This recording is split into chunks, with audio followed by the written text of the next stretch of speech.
It is time to start the process of turning this into this. This is a picture of what the basement of the little farmhouse looked like when we first got it. We've changed the entire basement now, but this is what the fireplace looked like. It had a cream colored tile on it, and it was just really poorly done. It was crooked in places, the tile didn't line up in places, and even if it had been done well, we would have wanted to change that. Make special note of these boards here on the right hand side because I actually used those boards to build the hearth for this fireplace build. So here's a picture of us chipping off all of the tile, and then that obviously left it like this with just the thin set, which is what you saw at the beginning of the video, and it's been like that since. Also notice this little pipe here on the left side. This was a gas line that was feeding the insert fireplace piece, and they just had that exposed kind of running on the outside of that tile in the beginning. So another objective of this was to try to hide all of that. Here are those boards that I mentioned that came off of that wall. Some of them were kind of like whitewashed. I don't know, this one you kind of see it a little bit more. And then the back sides obviously were just whatever the natural wood color was, but I'm thinking about using these as the hearth. And what I've done here just to kind of experiment with it is I've used a deck stain to just see how, you can see how this wood's kind of more orange, this one's a little more yellow or white, and the deck stain pretty much stains it the same. So there'll be some variation, which is okay. I'm hoping for that actually. But by just taking the rough sawn boards, giving it like a really light sanding, putting the deck stain on it, and then some kind of a polyacrylic. This is what I've chosen here, just says clear top coat for durable, fast drying protection. That's what I'm looking for. So anyway, I've experimented with it, put it on both these boards. It went on super easy. I think it looks great. I'm going for this darker color for the hearth anyway. So what I'm gonna do is I'm gonna cut these boards to some kind of a width that I think will make it easy to manage them and get them all glued together. And then I can use this stain and polyacrylic to create the hearth.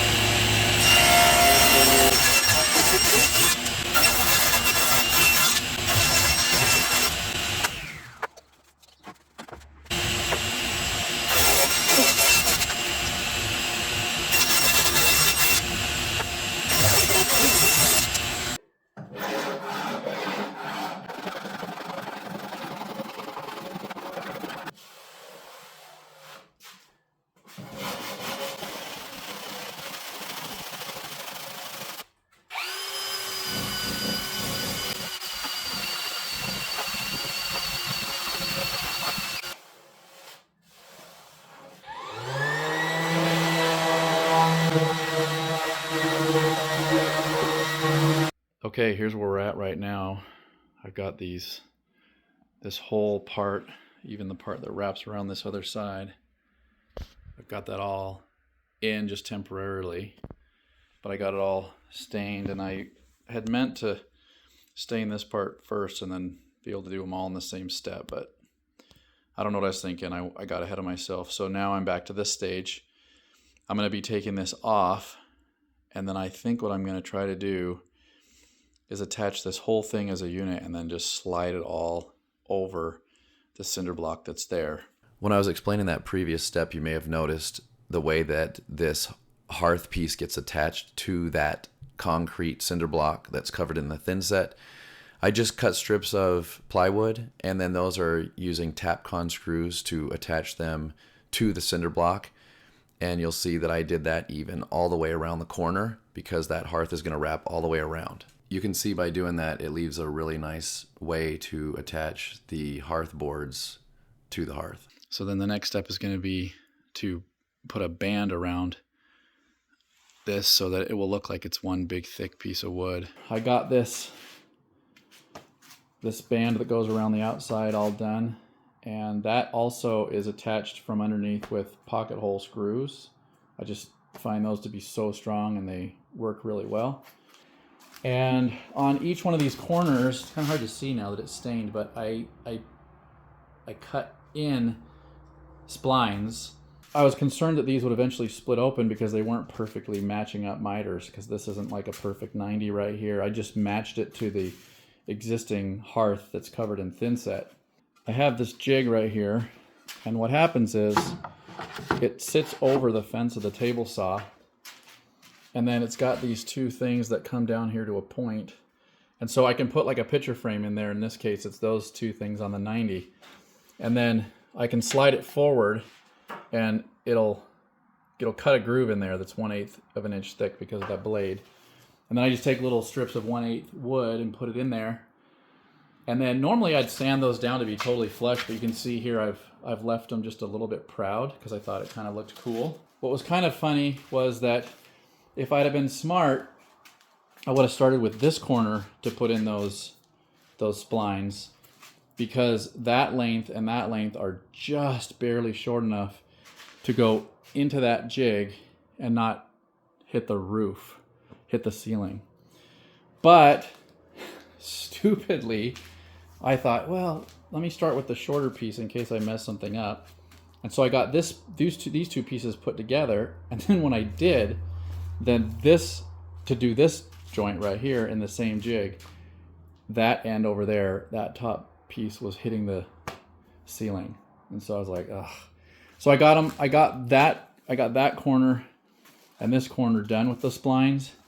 And then what I had to do is I had to actually take this table saw, which is on wheels, and I had to take it outside and do that. So I had to move all this stuff away, take it outside, use the jig for just putting those two cuts in for the spline, and then I was able to get this spline in as well. Now that the hearth was done, it was time to start working on the mantle, and so I basically needed to frame a few things out. You can see right here I started on the inside portion of the actual fireplace. I wanted there to be some material around the fireplace and the trim of the fireplace, so I needed to add these 2x4s here. And then for the top part, I wanted to add enough boards that it would make it flush all the way across the face of the entire face of the fireplace, which would basically give me a blank canvas to build the mantle however I wanted. And you can see that it was also done that way so that it would allow me to hide the electrical and that gas pipe that I mentioned previously.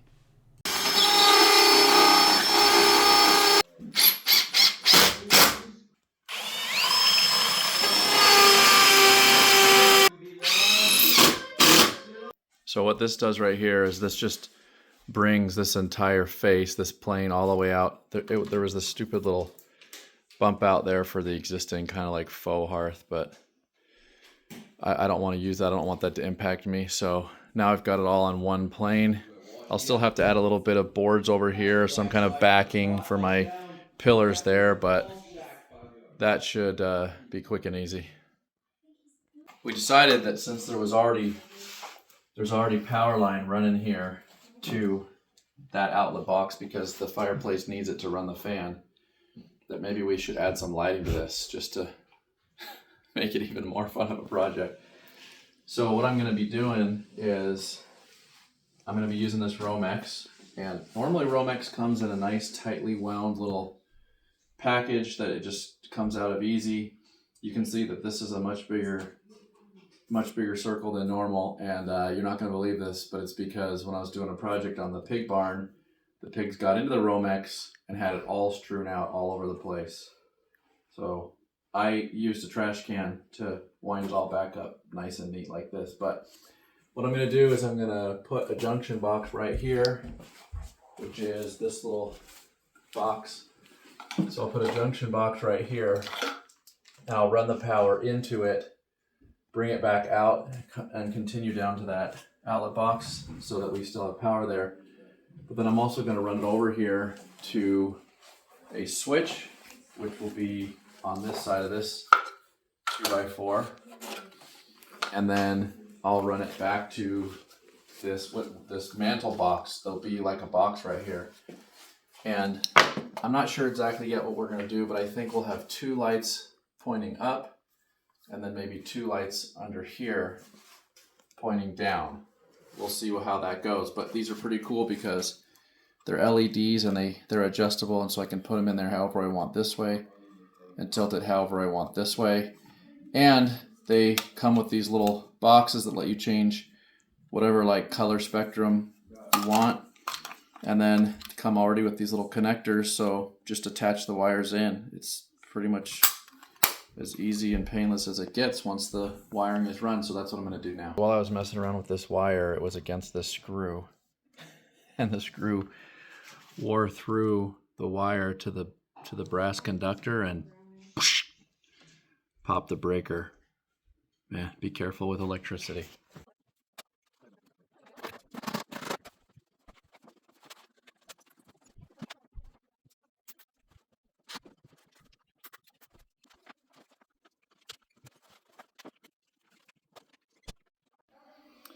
All right, we got all the electrical in, so that's the power source. I cut it off right there because, as I mentioned before, I'd shorted out the wire. But the power comes in there. I ran a new Romex line down here, over here. I gotta put that outlet back on. But that's what will power the fan for the fireplace. And then it comes over here and runs down to this light switch. And then from the light switch, it runs back up, over, around, down to here. And then this wire will be inside of this box, which will power all of those lights. So I got these two columns built, and then that bottom board, and then that top box there is what the mantle will sit on. And then that line is where the crown will start, and it will come out here like this, and then the crown will be right here around the mantle. One little tricky thing here was to cut these holes for, these are where the lights are going to be. There's going to be two lights that shine down. So they'll be up underneath here like this. They'll be up underneath here and they'll shine down on the fireplace. So what I did was I glued and screwed on the posts to this bottom board here. And then I pocket hold this top box onto there. And then here is the crown that I've got glued up. And I just got these really cool clamps, these spring clamps here. And I wasn't sure how they were going to work, but man, they just cinched it right down just with the two of them. I could have probably put another one here, but I didn't think I needed to. As always happens, pretty much every tool gets brought to the project site. Here's where we're at right now. This whole mantle structure is completed. It's together. The dimensions are right. It's plumb. It's level. Everything's looking good. So it's all attached and it's secured to the wall. What I did was I just attached this to this by building this little framing structure. These are screwed in here and then screwed in on the face here. So this thing is solid. I think the whole house could blow over and this thing would still be standing, at least hopefully. Somehow when I attached this top mantelpiece to this box, somehow it was like level all the way across, but then this corner was dipping. I'm not sure quite how that happened, but so what I did was, it's super fun to have to undo what you've done, but I just basically cut along the glue line up to a certain point and then shimmed it up a little bit. So now it's all perfectly level this way and this way. We are at that glorious moment where it's time to start putting up the shiplap. I've got my corner pieces on. I don't think I really recorded much of this, but I used a compass to scribe that edge, and it took me a few tries, but got that to match up good against the rock. So now I've got this corner on, got one on that corner too, and I've got all my blocking in place for the shiplap. It's going to be so awesome to have this pipe covered. We've been looking at it for quite some time now. I was going to try to put this board sort of right here so that it would be straddling this, but I actually figured out that if I just put that first one right there, I can do this piece like this, and that looks pretty good. And then I spaced it all the way down to the bottom and then all the way up to the top, and everything's working good. So it's time to go for it.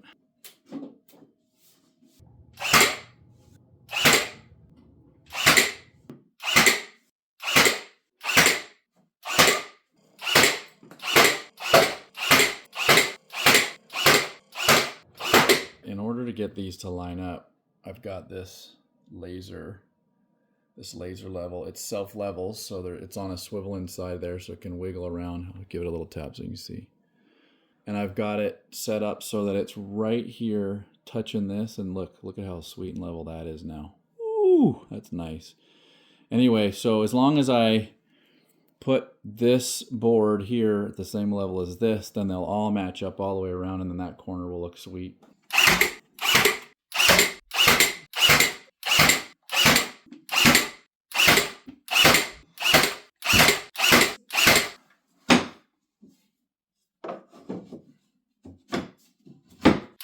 Got the crown molding on there. Man, that makes it look so nice. And then I went to start on the base for these columns, but then I remembered I got to put in this sheetrock first. So the sheetrock's in, and then I did the mudding. I'll have to sand that and touch up a few spots before it's ready to paint. I think that'll look good. I need to get it all trimmed out. I put on the baseboards and then the base cap. And then I put this little kind of decorative trim molding on the two pillars just to give them a little bit more depth. And then I wasn't really liking how this was looking on the step down. It looked just a little bit too boxy. I like it here, but here it looked a little bit too boxy. So I just took some of this same material here and I made it so it's like a nice little step down on the crown molding. All right, so I got this thing all taped off. And what I'm going to do is I'm going to prime this MDF.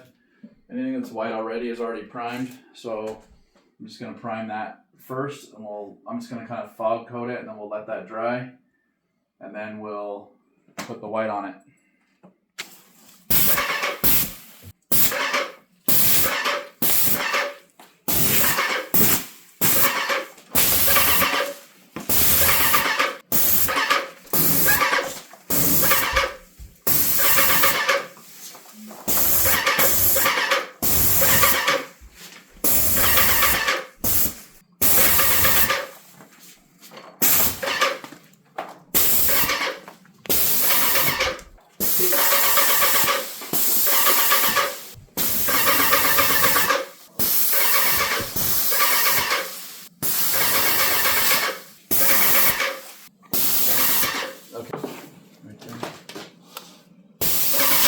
Okay.